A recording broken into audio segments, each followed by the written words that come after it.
અમદાવાદમાં બગોથરાથી સનાતલ સુધીનો હાઈવે પણ બંધ થયો છે।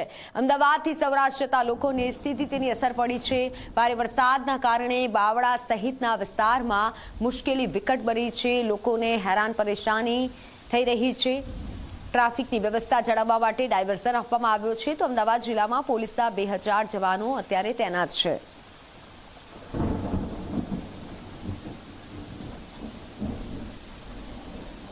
અમદાવાદ શહેરની સાથે સાથે અમદાવાદ જિલ્લામાં પણ ધોળકા વિસ્તારની અંદર 19 ઇંચ જેટલો વરસાદ જે છે ખાબક્યો હતો, જેને લઈને અમદાવાદ ગ્રામ્ય વિસ્તારમાં પણ પાણી થઈ ચૂક્યું છે। ત્યારે અમદાવાદ જિલ્લા પોલીસ જે છે એસપી એ આપણી સાથે જોડાયેલા છે, ઓમપ્રકાશ જાટ।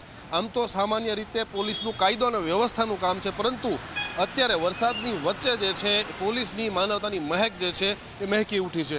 ત્યારે અમદાવાદ ગ્રામ્ય વિસ્તારની અંદર કેવી પરિસ્થિતિ છે, સાથે સાથે હાઈવે જે છે બંધ કરવામાં આવેલા છે, એના વિશે વધારે વાત કરીશું આપણે ઓમપ્રકાશ જાટ સાથે, જે એસપી છે અમદાવાદ જિલ્લાના। સાહેબ, શું પરિસ્થિતિ અમદાવાદ ગ્રામ્યની?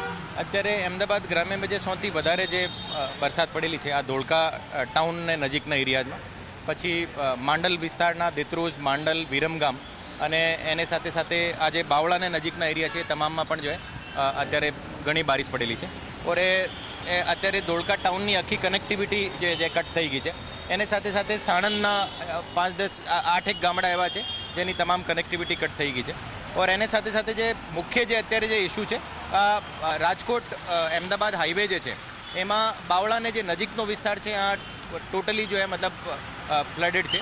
ઓર એને કારણે અત્યારે એક મેજર ડાયવર્ઝન આપવામાં આવ્યો છે। રાજકોટ બાજુથી જે પણ ટ્રાફિક આવે છે એને બગોદરાથી લઈને વેજલકાથી એક્સપ્રેસ વે ચડીને એ લોકો એસપી રિંગ રોડ પકડી શકે છે। ઓર અહીંયા જે અમે સનાતલ સર્કલ ઉપર જે તમામ ટ્રાફિક જો રાજકોટ તરફ જતો તમામ ડાયવર્ટ કરી દીધું છે। યાની એમ કહી શકાય કે સનાતલ સર્કલથી લઈને બગોદરા સુધીનો તમામ હાઈવે અત્યારે બંધ છે। ઓર ત્યાં તમામ જે વ્હીકલ છે અને વ્હીકલ સુધી પહોંચવા માટે એને ખાવા પીવાની વ્યવસ્થા કરવા માટે જિલ્લા વહીવટીતંત્ર અને પોલીસ તંત્ર સાથે મળીને કામ કરી રહ્યું છે। કેટલા લોકો અંદર ત્યાં અત્યારે એ હાઈવે ઉપર અત્યારે હશે, એ કાંઈ અંદાજો ખરો? અને એ લોકોને ડાયવર્ટ કરવા માટેની શું વ્યવસ્થા, પોલીસનો સ્ટાફ આપણો ત્યાં મૂકેલો છે કે નથી મૂકેલો?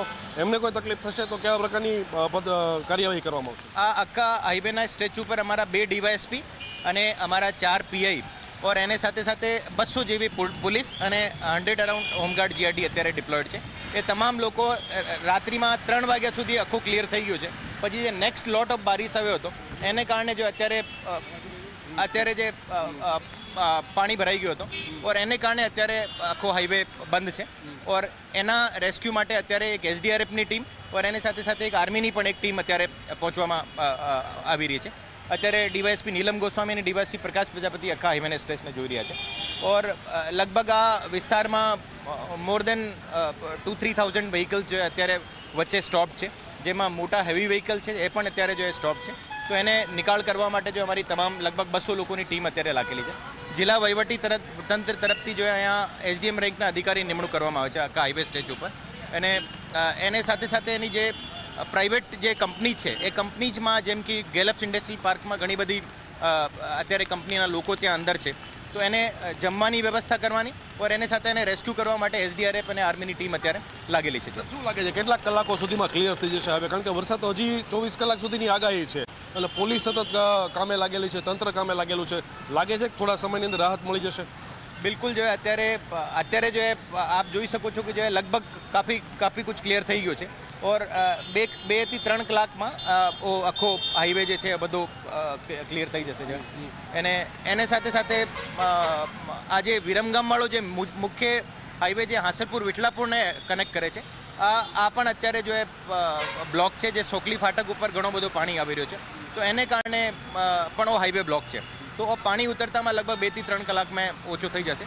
તેમ છતાં કોઈ પણ જગ્યા જે પાણી ભરાયેલું છે આપને મારફતે હું જાહેર જનતાને અપીલ કરું છું કે વગર પોલીસને પૂછ્યા આગળ વધવાનો નહીં। એને એ લોકો મતલબ અમે જે અત્યારે જાહેરમાં જે અપીલ કરી રહ્યા છે કે જે ડાયવર્ઝન આપેલો છે એ તમામ ડાયવર્ઝન જે છે એમાં તમારે ડાયવર્ઝનમાં અમારે પોલીસની જે સૂચના છે આ મુજબ જ ચાલવાનો છે। અમદાવાદ સાથે જોડાયેલો બોપલ વિસ્તાર અને શેલા વિસ્તાર છે, ત્યાંની પરિસ્થિતિ કેવા પ્રકારની છે? ત્યાં પોલીસ રેસ્ક્યુ કરી રહી છે કે નથી કરી રહી? લોકો સુધી પહોંચી રહી નથી પહોંચી રહી? એમ જો આખા જિલ્લામાં લગભગ 2000થી વધારે લોકો જિલ્લા વહીવટીતંત્ર અને પોલીસ દ્વારા રેસ્ક્યુ કરવામાં આવેલા છે, જેનું સ્થળાંતરણ કરવામાં આવે છે।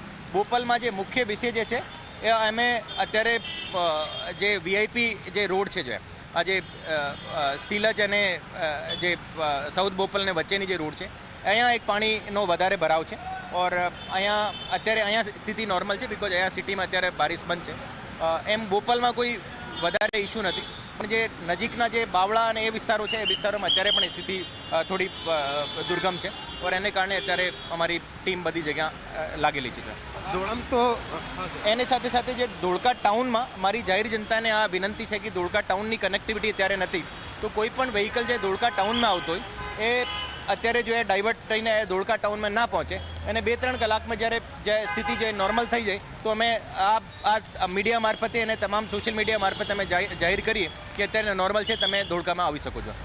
તો આ હતા અમદાવાદ જિલ્લા પોલીસના એસપી ઓમપ્રકાશ જાટ. સામાન્ય રીતે પોલીસનું કાયદો અને વ્યવસ્થા જાળવવાનું કામ છે, પરંતુ વરસાદની વચ્ચે મુસીબત જે લોકોને પડી રહી છે એમાંથી નિવારવાનું કામ જે છે અત્યારે ગુજરાત પોલીસ કરી રહી છે. એ અમદાવાદ શહેર પોલીસ હોય